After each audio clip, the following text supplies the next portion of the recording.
જય શ્રી કૃષ્ણ, જય માતાજી, હર હર મહાદેવ। આજે આપણે શ્રાવણ સુદની પુત્રદા એકાદશી વિશે પાઠ કરશું। તો શ્રાવણ સુદની પુત્રદા એકાદશી। શ્રાવણસ્ય સીતે પક્ષે કી નામ એકાદશી ભવેત કથ્ય પ્રસાદેન મમાઘ્રે મધુસૂદન। યુધિષ્ઠિર ભગવાન શ્રી કૃષ્ણને કહ્યું, હે મધુસૂદન, શ્રાવણ મહિનાના શુક્લ પક્ષમાં જે એકાદશી આવે છે એનું નામ શું છે તે તમે કૃપા કરીને મારી આગળ એનું વર્ણન કરો। ભગવાન શ્રી કૃષ્ણે કહ્યું, હે રાજન, એ એકાદશીને પુત્રદા એકાદશી કહેવાય છે। એ મનુષ્યની સર્વ ઈચ્છાઓ પૂર્ણ કરવાવાળી છે। એ સંબંધમાં શ્રેષ્ઠ કથા છે, તે તમે સાંભળો। પ્રાચીન કાળની વાત છે। દ્વાપર યુગની શરૂઆતનો સમય હતો। માહિષ્મતી નગરીમાં મહિજીત નામનો રાજા રાજ્ય કરતો હતો।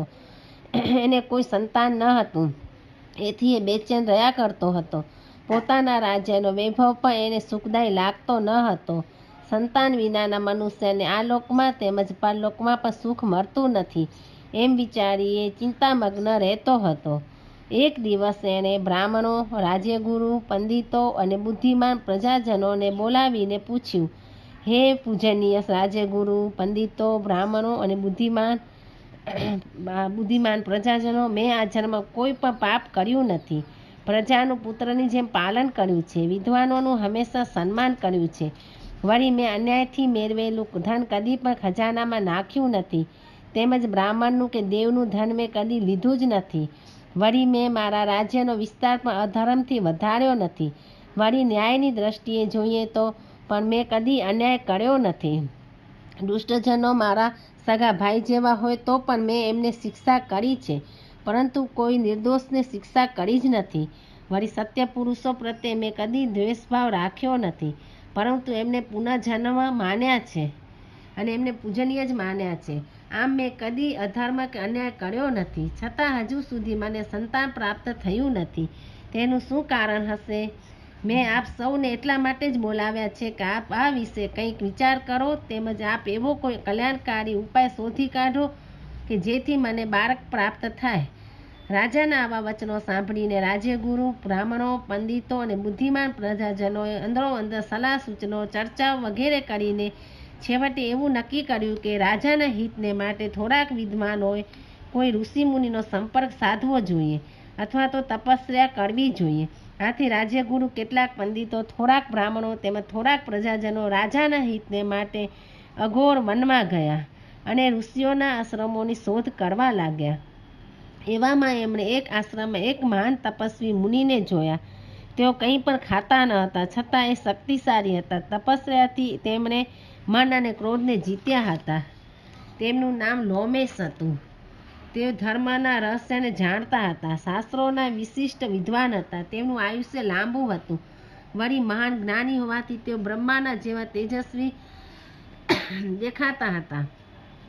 વળી એ લોમશ મુનિ ત્રિકાળ જ્ઞાની હોય, ત્રણેય કાળનું જ્ઞાન ધરાવતા હતા। વળી તેમનામાં એક વિશેષતા એ હતી કે એમનું આખું શરીર લોમથી એટલે કે રૂંવાટોથી ભરેલું હતું। એક એક કલ્પકાળ થાય ત્યારે એમના શરીર પરથી એક એક લોમ રૂંવાણું ખરી પડતું હતું। આ જ કારણને લીધે તેઓ લોમશ નામે પ્રસિદ્ધ થયા હતા। એમને જોઈને સૌ પ્રજાજનો આનંદ પામ્યા। બધાએ લોમશ મુનિ પાસે આવ્યા અને વિનયપૂર્વક નમસ્કાર કર્યા। લોમશ મુનિએ કહ્યું, તમે બધા અહીં શા માટે આવ્યા છો? તમારે માટે કોઈ કલ્યાણકારી કામ હોય તો કહો, હું એ અવશ્ય કરીશ। પ્રજાજનો વતી રાજ્યગુરુએ કહ્યું, હે મહામુનિ, અમે અમારો એક સંશય દૂર કરવા આવ્યા છીએ। મૈજીત રાજાના અમે પ્રજા છીએ। અમારા રાજાને કોઈ પુત્ર નથી। એમને નિસંતાન જોઈ એમના દુઃખથી દુઃખી થઈ આ બાબતમાં કોઈ ઋષિમુનિની સલાહ લેવા, ઉપાય પૂછવા અથવા તો તપસ્યા કરવા અમે અહીં આવ્યા છીએ। એટલામાં અમારા રાજાના ભાગ્યયોગે અમને તમારા દર્શન થયા। મહાપુરુષોના દર્શન માત્રથી બધા કાર્યો સિદ્ધ થઈ જાય છે। હે મહામુનિ, અમને કોઈ એવો ઉપાય બતાવો કે જેથી અમારા રાજાને પુત્રની પ્રાપ્તિ થાય। રાજ્યગુરુની વાત સાંભળીને લોમશ મુનિ ધ્યાનમગ્ન થઈ ગયા। 2-3 ઘડીમાં જ એમણે રાજાનો પૂર્વજન્મ જાણી લીધો। પછી બોલ્યા, હે પ્રજાજનો, સાંભળો, તમારો મૈજીત રાજા પૂર્વજન્મમાં દયાહીન નિર્ધન વાણિયો હતો। એ ગામે ગામ ફરીને અન્યાયના માર્ગે વેપાર કરી વધારે પડતા પૈસા લઈ લોકોને ઠગતો હતો। એ અરસામાં જેઠ મહિનાના શુક્લ પક્ષમાં દસમની તિથિએ સૂર્ય જ્યારે બપોરના તપી રહ્યો હતો ત્યારે અતિશય તાપને લીધે એને તરસ લાગી. ગામની ભાગોળે એક તળાવમાં એ પાણી પીવા ગયો. એટલામાં સૂર્યના તાપથી પીરાતી તરસી થયેલી ગાય વાછરડા સાથે પાણી પીવા આવી. એણે ગાયને મારીને ત્યાંથી હાંકી કાઢી અને પછી પોતે ધરાઈને પાણી પીધું. આ પાપને લીધે તમારો રાજા નિસંતાન થયો છે. બીજા કોઈ જન્મના પુણ્યથી એનો નિષ્કંટક રાજ્યની પ્રાપ્તિ થઈ છે. આ સાંભળી પ્રજાજનોએ કહ્યું, હે મુનિ, અમે પુરાણોમાંથી જાણ્યું છે કે પ્રાયશ્ચિત કરવાથી પાપનો નાશ થાય છે.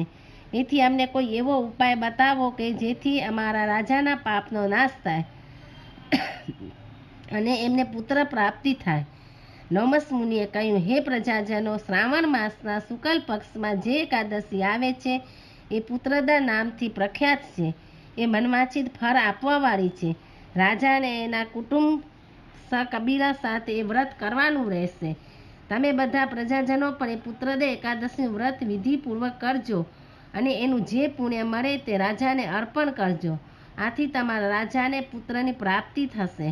આ સાંભળી પ્રજાજનોએ લોમસ મુનિને નમસ્કાર કર્યા અને નગરમાં જઈને સૌને આ વાત કરી. રાજાએ અને પ્રજાએ સંપૂર્ણ વિધિપૂર્વક પુત્રદા એકાદશીનું વ્રત કર્યું, ઉપવાસ કર્યો અને ધૂન ભજન કીર્તન સહિત આખી રાતનું જાગરણ પણ કર્યું. પ્રજાએ પોતાનું પુણ્ય રાજાને આપી દીધું. આથી રાણીને ગર્ભ રહ્યો અને યથા સમય રાણીએ મહાબળવાન તથા મહાતેજસ્વી પુત્રને જન્મ આપ્યો. જે મનુષ્ય આ પુત્રદા એકાદશીનું મહાત્મ્ય સાંભળે છે તે સઘળા પાપોમાંથી મુક્ત થઈ જાય છે. આ લોકમાં પુત્રનું સુખ પ્રાપ્ત કરી અંતે સ્વર્ગમાં જાય છે.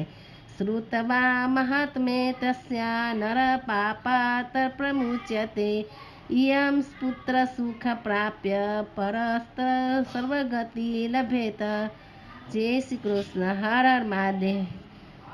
તમને આવી જ કથા વાર્તા સાંભળવી હોય તો મારી ચેનલ લાઈક કરો, શેર કરો, સબસ્ક્રાઈબ કરો. હર હર મહાદેવ.